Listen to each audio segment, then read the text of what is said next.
السلام علیکم ورحمۃ اللہ تعالی وبرکاتہ۔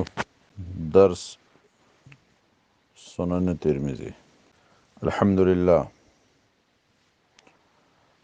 للہ رب العالمین والعاقبۃ للمتقین والصلاة والسلام علی افضل الانبیاء والمرسلین وعلی آلہ واصحابہ اجمعین، اما بعد۔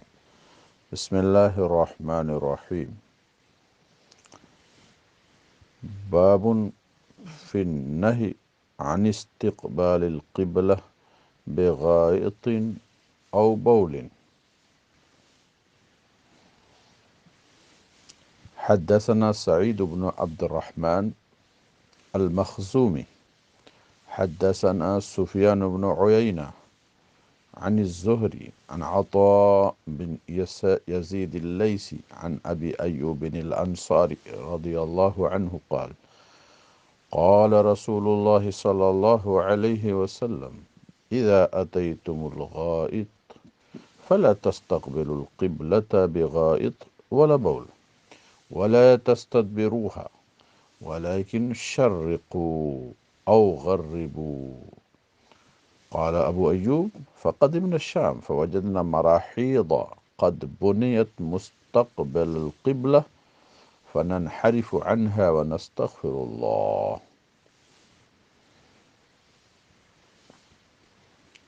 یہ باب اس سلسلے میں ہے کہ پاخانہ یا پیشاب میں استقبال قبلہ منع ہے۔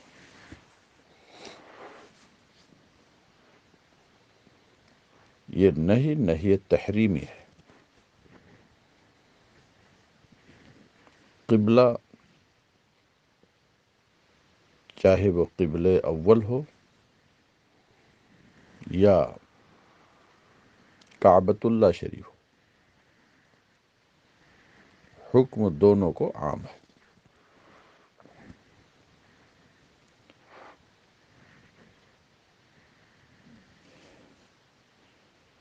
جب پاخانہ کو جائے گا، بندہ پاخانہ کرے گا تو پیشاب ہوتا ہی ہے،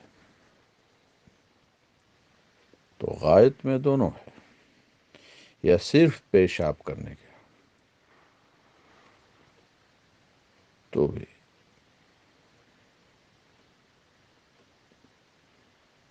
گو کی پیشاب میں صرف آگے سے گندگی نکلتی ہے، پاخانے میں دونوں طرف سے، لیکن استقبال و استدبار دونوں حالات میں منع ہے،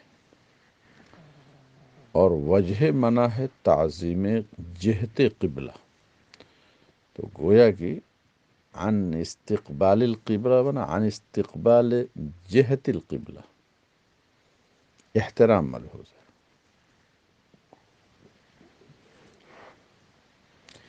یہاں تک کہ چھوٹے بچوں کو بھی پیشاب پاخانہ کروانا ہو تو دیکھ بھال کرنے والوں کی ذمہ داری ہے کہ وہ ان کو قبلے سے ہٹا کے بیٹھایا کریں۔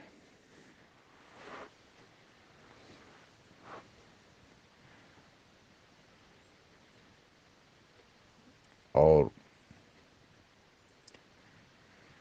یہ آداب سے ہے کہ پیشاب پاخانہ کرو تو کیسے بیٹھو،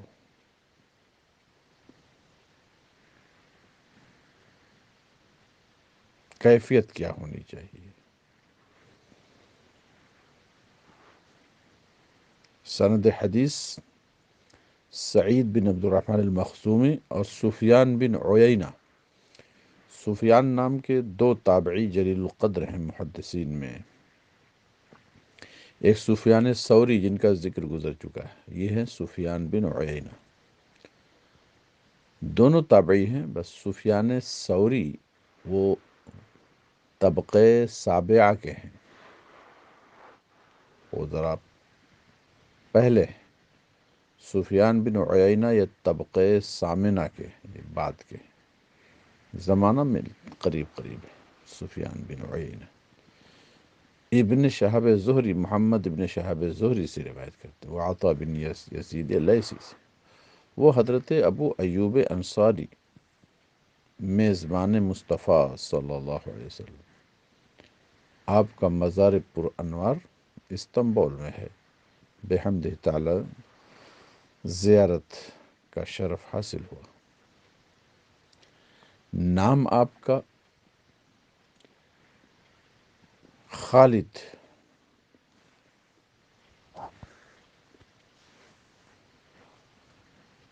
خالد بن زید مصطفیٰ کریم صلی اللہ علیہ وسلم کے ساتھ غزوات میں رہے، آقا کریم کے بڑے دیوانے تھے۔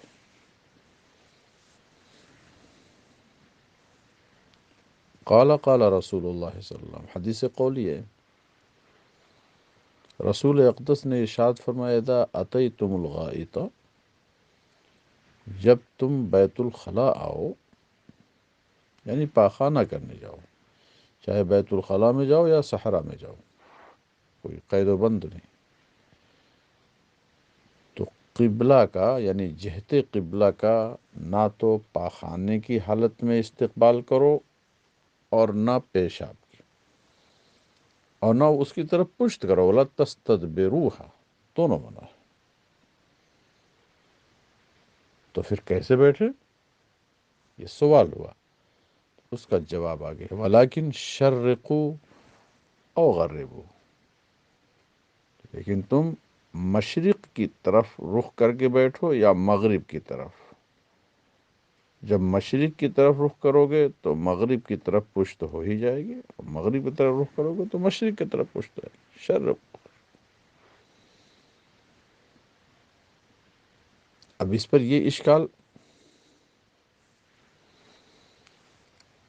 کہ مشرق و مغرب کی طرف رخ کر کے بیٹھیں گے تو قبلہ کا تو استقبال و استدبار ہو ہی جائے گا، چاہے وہ انڈیا کے لوگ ہوں، بنگلہ دیش کے لوگ ہوں، مڈل ایسٹ کے لوگ، ان کا تو معاملہ ہی ہو جاتا ہے۔ تو اس کا جواب یہ ہے کہ یہ خطاب اہل مدینہ سے ہے، حضرت ابو ایوب انصاری اس کے راوی ہیں، یا مدینہ والوں کے جہت پر جو ہیں کہ جن کا قبلہ جنوب کی طرف ہے اور قبل اول شمال کی طرف ہے، تو ان کے لیے یہ ہے کہ شرقو او غربو، لیکن ہندوستانیوں کے لیے شرقو اور غربو نہیں ہے، بلکہ ان کے لیے ہے کہ جنوب یا شمال کی طرف رخ کر کے بیٹھے۔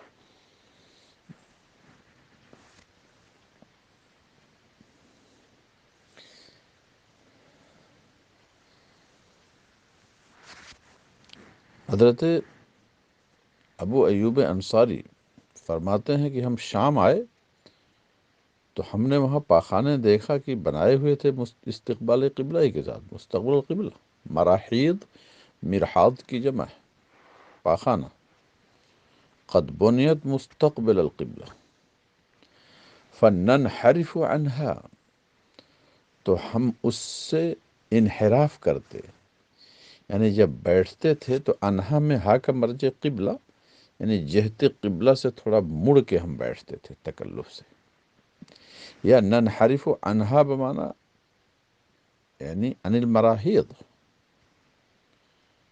ہم ان پاخانوں سے انحراف کرتے، اس میں نہیں جاتے، ونستغفر اللہ، اور اللہ سے استغفار کرتے، یعنی استقبال جہت قبلہ سے ہم استغفار کرتے، یا نستغفر اللہ،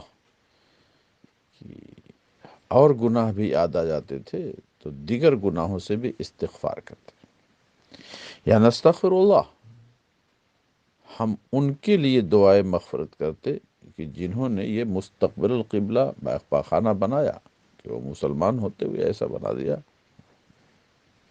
ان کے لیے دعائیں مغفرت کرتے. اور انہوں نے بنایا تو انہیں مسئلے کی واقفیت نہیں تھی، یا اس وقت تک حرمت نہیں آئی تھی جب بنایا.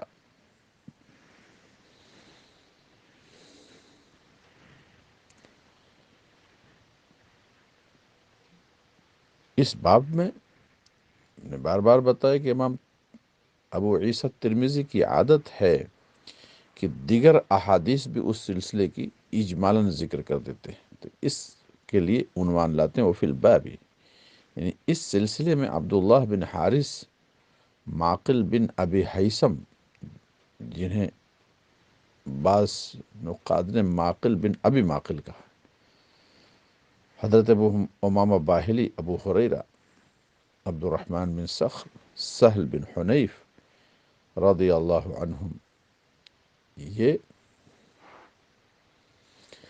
5 صحابہ سے اور بھی روایت اس سلسلے میں ہے.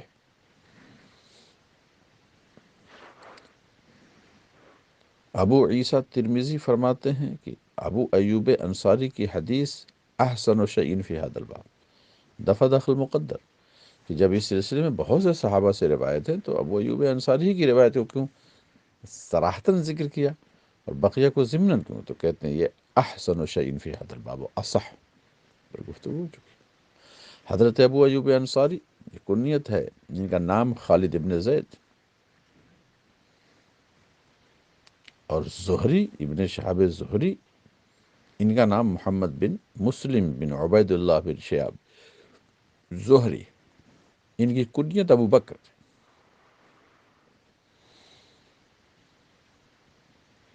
اب پاخانہ اور پیشاب میں استقبال و استدبار قبلہ سے متعلق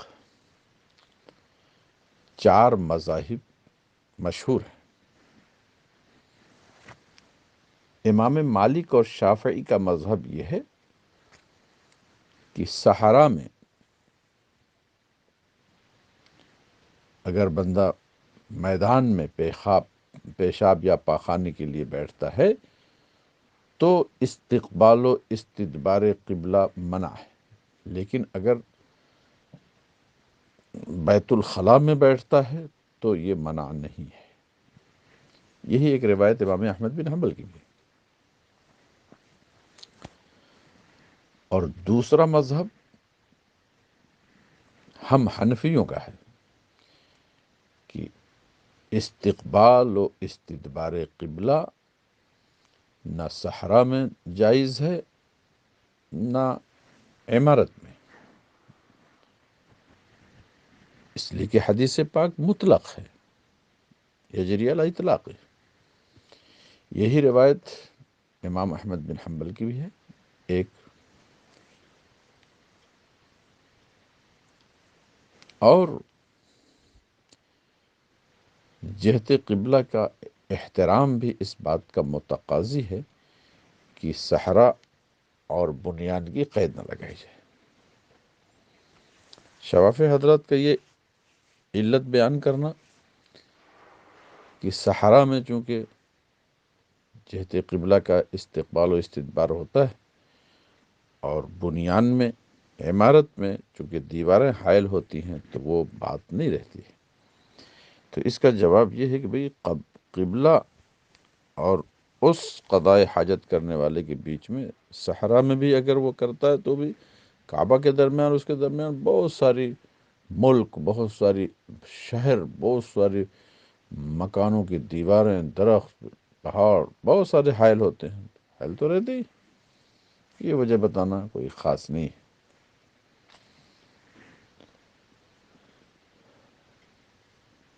تیسرا مذہب حنابلہ کا، امام احمد بن حنبل کا ہے کہ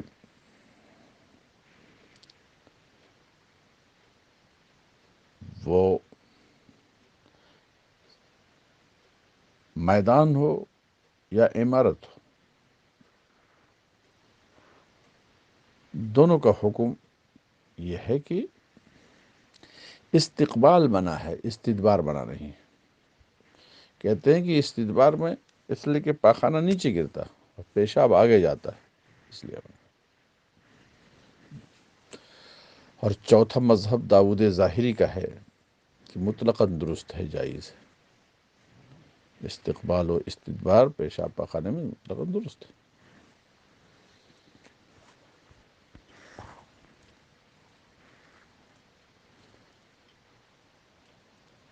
تو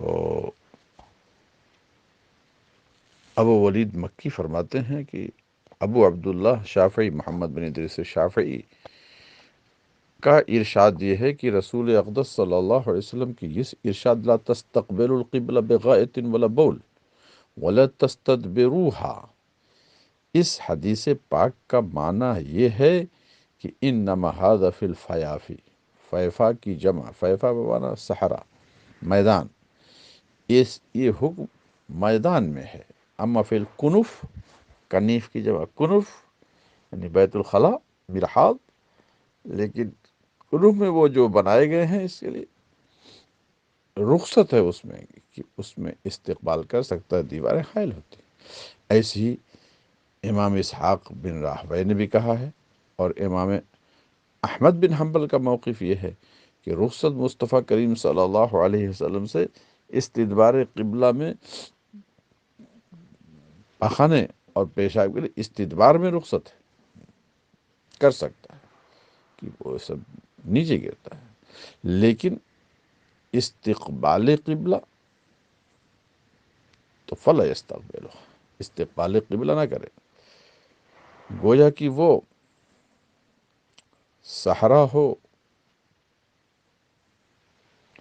یا کنیف ہو، بیت الخلا ہو، کانہ لم یرا فی الصحراء ولا فی الکنیف، گویا کہ صحرا اور کنیف دونوں میں ان کی رائے یہ ہے کہ استقبال قبلہ نہ کیا جائے، استدبار کی رخصت۔ باب ما جاء من الرخصت فی ذلک، اس سلسلے میں جو رخصت آئی ہے، رخصت کی روایات وہ ذکر کر رہے ہیں۔ باب ما جاء من الرخصت فی ذلک، حدثنا محمد بن بشار ومحمد بن المثنى قال حدثنا وهب بن جریر حدثنا ابی یعنی جریر بن حازم عن محمد بن اسحاق عن ابان بن صالح عن مجاہد عن جابر بن عبداللہ قال نہى النبی صلی اللہ علیہ وسلم، مصطفیٰ کریم نے نہی تحریمی فرمائی ہے کہ پاخانے کے ساتھ، پیشاب کے ساتھ ہم استقبال قبلہ کریں، لیکن کہتے ہیں میں نے دیکھا حضور کے ظاہری دنیا سے تشریف لے جانے سے 1 سال پہلے کہ آپ نے استقبال فرمایا ہے، اس حالت میں یہ رخصت ہوگی۔ اور ایسے ہی اس باب میں ابو قتادہ انصاری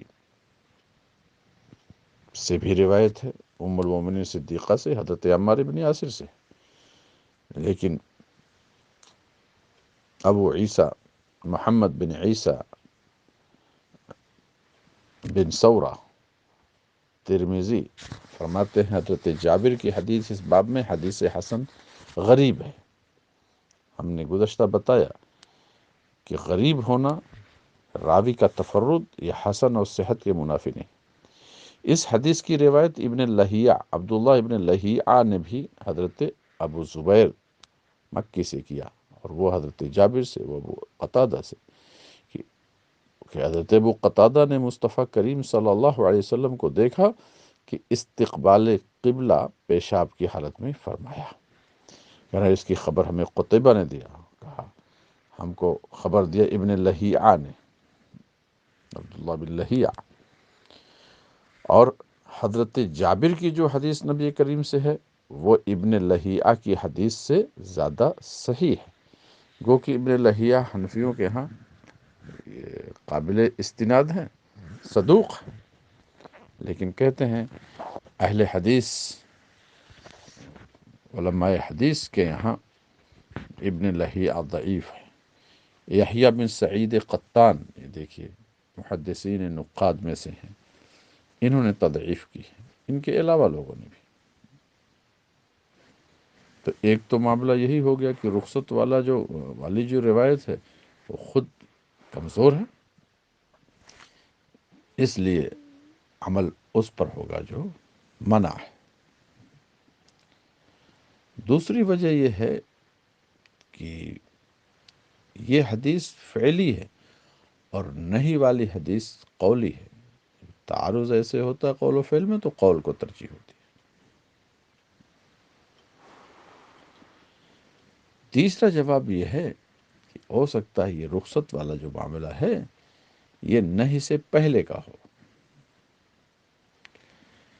چوتھا یہ ہے کہ مصطفیٰ کریم صلی اللہ علیہ وسلم کا یہ عمل ہے، تو جہت قبلہ کا استقبال، یہ استقبال جو منع ہے یہ احترام کی وجہ سے، اور مصطفیٰ کریم کی ذات تو کعبہ سے بھی زیادہ محترم ہے، تو وہ اس سے مستثنی ہے۔ اور پانچواں جواب یہ بھی ہے کہ کسی عذر کی وجہ سے ایسا کیا، تو اس لیے اور نبی کریم صلی اللہ علیہ وسلم نے جو یہ رخصت کا جو معاملہ رکھا وہ اس لیے نہیں کہ یہ وہی ہے کہ کسی عذر کی بنا پر ایسا معاملہ رکھا ہے، لہذا جو معاملہ مطلق ہے اس کو ترجیح ہوگی، سند کے اعتبار سے بھی اس کو قوت حاصل ہے۔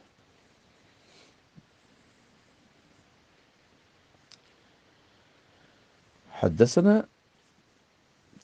حناد حدثنا عبد عن عبيد الله بن عمر عن محمد بن يحيى بن حبان عن عمه واسع بن حبان عن عبد الله بن عمر قال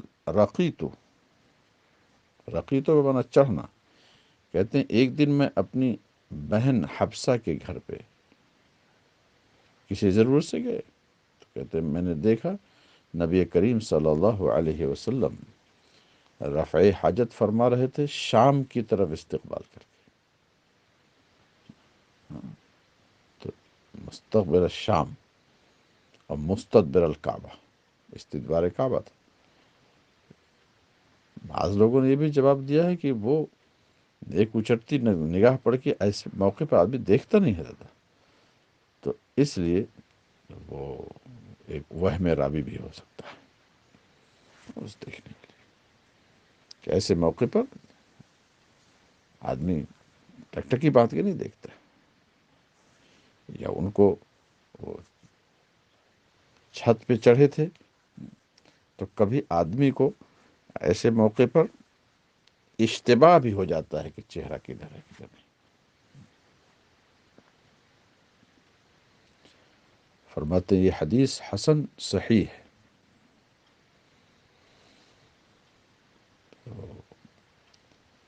ایک ساتواں جواب یہ بھی دیا ہے کہ یہ منسوخ ہے، کیونکہ یہ معاملہ کمزور ہے۔